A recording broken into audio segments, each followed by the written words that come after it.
Assalamualaikum warahmatullahi wabarakatuh. Kami dari kelompok 8 kali ini akan mempresentasikan artikel yang menggunakan simple like variable sebagai metode dalam penelitiannya. Pada penelitian kali ini, penelitinya mengeksplorasi tentang efek ketidakpastian perbankan terhadap pembiayaan utang perusahaan selama periode 2007 hingga 2022. Hasil penelitian secara umum mendokumentasikan bahwa ketidakpastian perbankan berdampak negatif secara signifikan terhadap utang perusahaan. Dampak penurunan utang ini berlaku konsisten di berbagai jenis jatuh tempo dan sumber utang, dengan pukulan paling dominan terlihat pada porsi utang bank. Penelitian ini juga membuktikan bahwa hubungan negatif tersebut beroperasi melalui 3 saluran mekanisme utama, yaitu yang pertama peningkatan biaya utang. Ketidakpastian mendorong bank untuk mengurangi pasokan kredit dan menaikkan premi risiko dan melambungkan biaya pinjaman bagi perusahaan. Lalu yang kedua yaitu substitusi kredit perdagangan. Sebagai respon terhadap ketidakpastian bank, perusahaan mencari jalur pembiayaan alternatif dengan meningkatkan utang atau kredit perdagangan kepada pemasok mereka. Yang ketiga yaitu kontraksi investasi. Ketidakpastian menyebabkan perusahaan menjadi lebih konservatif dan memangkas belanja modal investasi mereka, yang secara otomatis menurunkan kebutuhan mereka terhadap pembiayaan utang. Peneliti juga menemukan bahwa efek negatif ketidakpastian perbankan terhadap utang ini semakin parah pada perusahaan yang memiliki keterikatan kuat dengan bank, serta pada masa terjadinya guncangan makroekonomi seperti krisis keuangan dan pandemi COVID-19. Lalu kita beralih kepada identifikasi variabel yang digunakan pada penelitian ini.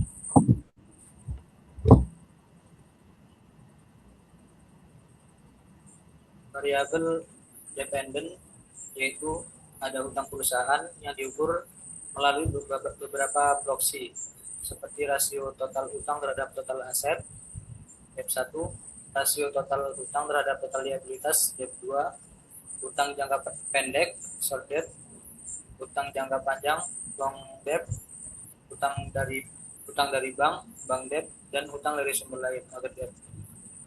Lalu untuk variabel independen diukur ketidakpastian perbankan yang diukur dengan proksi seperti standar deviasi dari guncangan aset, guncangan pendanaan, dan guncangan tingkat pengembalian bank.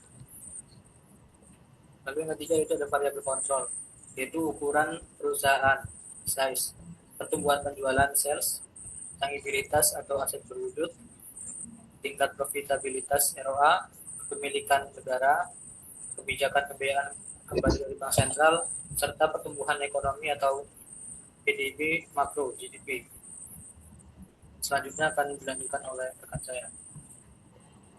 Yang kedua adalah justifikasi model. Artikel ini tidak menggunakan model yang berkaitan dengan masalah stasionaritas campuran atau jumlah sampel terbatas. Sebaliknya, peneliti menganalisis 7.592 observasi perusahaan tahun menggunakan model regresi data panel statis, fixed effect, dan data panel dinamis, Generalized Method of Moment atau GMM. Peneliti memilih model fixed effect untuk merangkum karakteristik individu setiap perusahaan yang tidak berubah seiring waktu, yang berguna untuk memitigasi bias dari variabel yang terabaikan.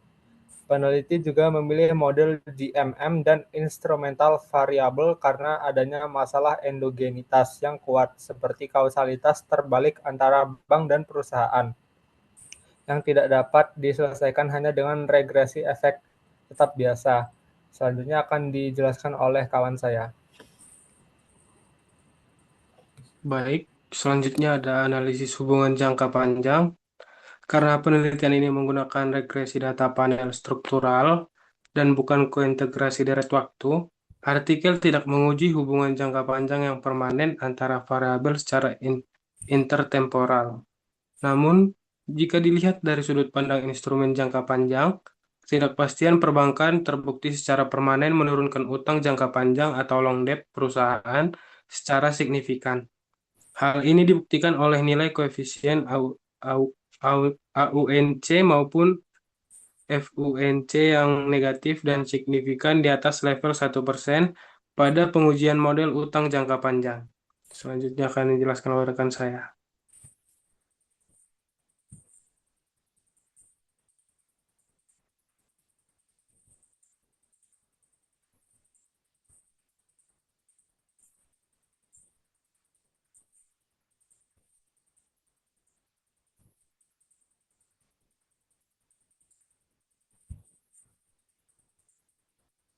On mic dulu, Ki.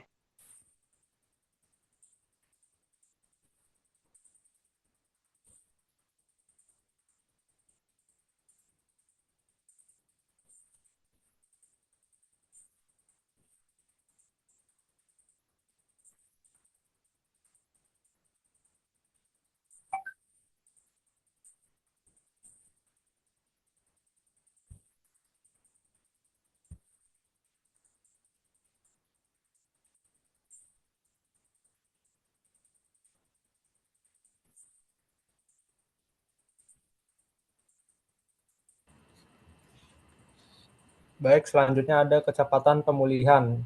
Nilai error correction term atau Coin EQ -1 tidak terdapat di dalam jurnal ini. Konsep ECT hanya relevan untuk model ekonometrika penyesuaian dinamis seperti error correction model yang mengukur pemulihan guncangan deret waktu. Karena jurnal ini berfokus pada analisis cross-seksional dan panel mengenai dampak struktural guncangan tanpa melihat kecepatan pemulihannya.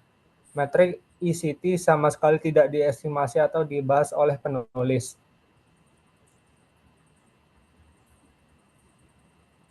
Selanjutnya ada perbandingan jangka pendek melawan jangka panjang. Selanjutnya ada perbandingan jangka pendek dan jangka panjang.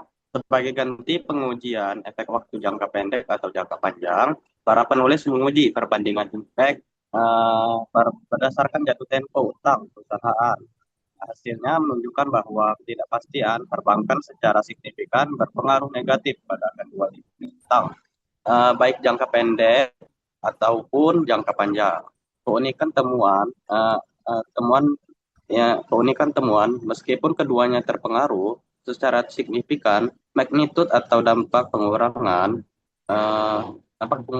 jauh lebih ekstrim.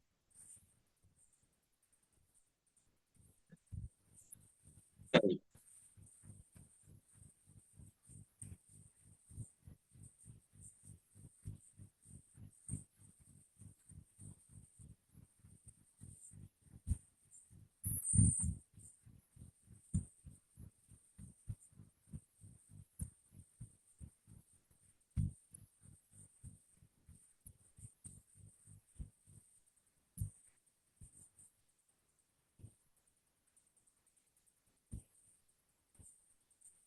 Oke, keunikan yang ditemukan, meskipun keduanya terpengaruh secara signifikan, magnitude atau dampak pengurangannya jauh lebih ekstrim pada utang jangka panjang. Hal ini terlihat dari koefisien negatif pada proksi ketidakpastian yang konsisten lebih besar pada long debt dibandingkan short debt. Penemuan ini unik karena menunjukkan bahwa dalam menghadapi ketidakpastian perbankan, perusahaan memprioritaskan pemotongan pembiayaan jangka panjang mereka lebih agresif dibandingkan pembiayaan operasional jangka pendek mereka. Oke.